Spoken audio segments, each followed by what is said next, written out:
Antinori's Tignanello. Why is it such an iconic wine?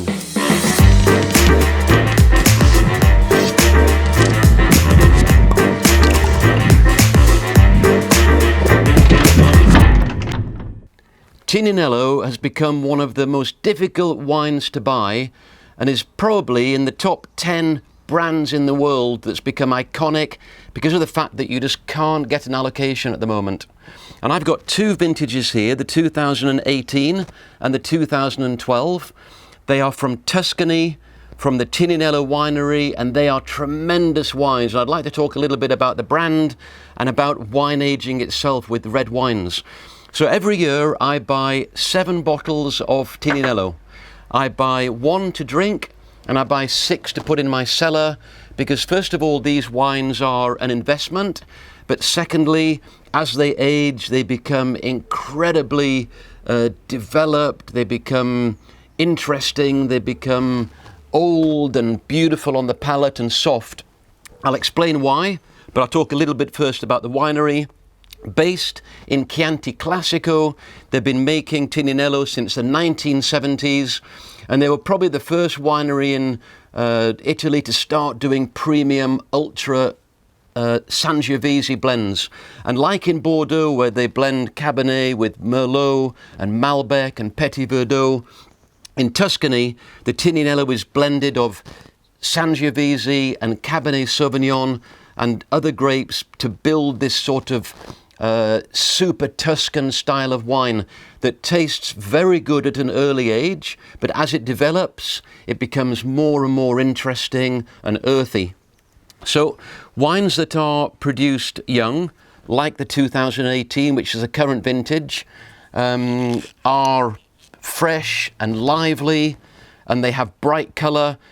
I've nearly drunk all of this. I kept a little bit for today's tasting online, and you can see the colour of that because it's a fresh vintage. It was picked in 2018, so the grapes were picked 3 years ago. You can see that it's very bright and dark with a sort of a purple rim on the outside of the wine. This is the 2012. This is the first vintage that I ever bought of Tignanello, and again I bought 7 bottles. This is the 7th, and this is the 12. And you can see, I hope from there in the glass, that it's gone a little bit more of a brick red kind of colour. Because red wines, as they age, they go lighter. So they lose that bright red crimson character, and they turn and they lose their colour pigment over time, and they become a little bit more lighter until they become brick red, and then they would go orange, and by that time they're probably over the hill. But Tignanello can last in the bottle, I would say, for 20, 30 years. Of course, the winery probably has stuff going back to the 1970s, which will be incredible. But what happens is that when you bottle something in 2018, these are 6 years in difference on vintages. What happens is you've picked the grapes, they've gone through pressing, they've gone through ferment, they've gone through a lot of processes. They go into oak barrel for 2 years. They sit in that oak barrel. Lots of things are happening with tannins and oak and sap inside the wine itself, which is already pre-fermented. And then you take that out of the barrel and you stick it in a bottle and you plug it with a cork. Can you imagine what the wine feels like inside the bottle? I mean, it's alive. It's happening, it's breathing, it's doing things. It doesn't know what's going on. So these wines, like young Bordeaux's, when you put them onto your palate, they're difficult, they're astringent, they haven't found themselves. And over time, which is why Tignanello, now it's 2021, they're releasing the 2018, they feel that this wine has settled to be served and presented in the glass. But as the wine ages, what happens is all of those particles that are going crazy inside the bottle, all of the tannins, all of the alcohol, all of the sugar, all of the acid particles, what they do in the bottle over time, when they're rested and cellared correctly, they find each other. and they build molecular chains. And so all of the tannins come together, all of the acids come together, all of the fruits come together. And over time, over 1 year, 2 years, 3 years, 4 years, 5 years, 6 years or longer, in the wine you have molecular chains, which means that when you put the wine on your palate, because that's what you taste, and that's the most important thing, what's going on in your mouth, these wines taste smooth. They've found themselves, they've broken down. And what breaks down first is the acids and the fruit and the colour. And what you're left with is lack of colour, lack of freshness, lack of fruit, lack of acid, but more earthy characters, more characters of the barrel, of the smoke that retain inside the wine. And of course, as you get older and older, this gets less and less, the colour goes and goes, and eventually a Tignanello, I don't know, because I think nobody knows, because they've only been producing this since the 1970s, but you know, after 50, 60, 17 years, depending upon the vintage and the strength of the grapes during that vintage, the wine would go off a cliff and it would be over its drinkability. But I'm going to taste these now. So this is the 2018. I tasted them all, both already. I tasted this. This has been open for 1 week. I opened it last weekend.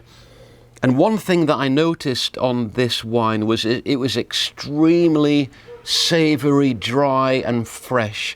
And it gave this beautiful, rich character on the palate, which was soft and smooth.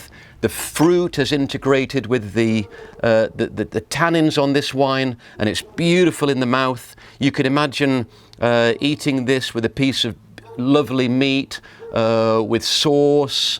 It's a wine which, because it's from Tuscany, which has a very good climate, it's coastal, it has a body which has sort of sweet fruit characters, but it's dry on the palate.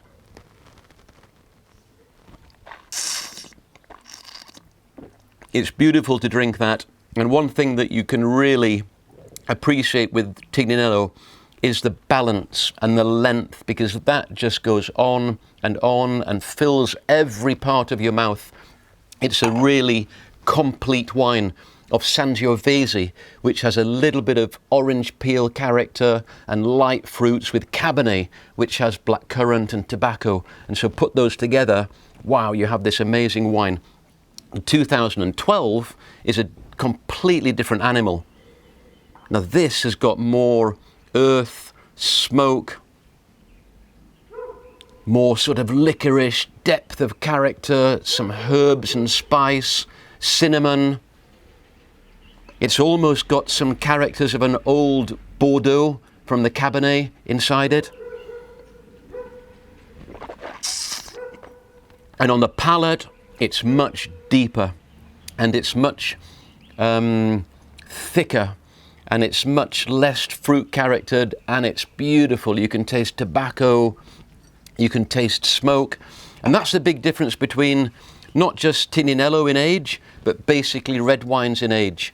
When they're first bottled, when they're fresh, they're bright, they're sparkly, they're acidic, they're alive. As they age with good wines, they lose liveliness, but this secondary character comes through that is all about what's happened with the wine in the barrel, and the acid structure to build something like that is fantastic. So if you can get your hands on Tignanello, which is very, very difficult, do so. We actually get allocations, so you can contact us if you're interested.